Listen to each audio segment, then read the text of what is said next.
Hi guys, তোমরা সবাই কেমন আছো? আশা করি তোমরা সবাই খুব ভালো আছো। আমিও অনেক অনেক অনেক ভালো আছি। আমি কালকে তোমাদের সাথে একটা পুজোর ভিডিও শেয়ার করেছিলাম, তোমরা তো সবাই দেখেছোই। যে আমি ওই ভিডিওটায় পুজো দিচ্ছিলাম, কিন্তু আমার ঠাকুরের সিংহাসন ছিল না।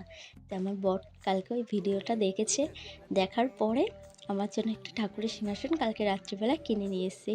কিনে আনার পরে কালকে রাত্রিবেলা আমার বর একবার রং করে দিয়েছে সিংহাসনে, তারপরে এখনও আর একবার করে মারা বাকি ছিল। তাই ভাবলাম আমিও সেই রঙটা আজকে মেরে দিই, কেন যে আমার বর কাজে গেছে, ওর বাড়ি এসে এই রঙ করতে গেলে খুবই কষ্ট হয়ে যাবে।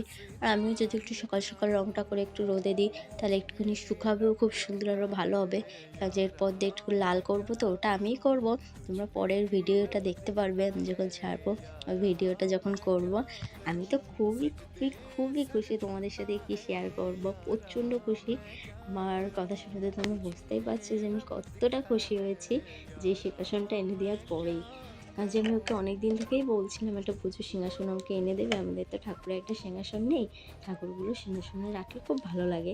ভিডিওটা কেমন লাগলো আমাকে তোমরা সবাই কমেন্ট করে জানাবে।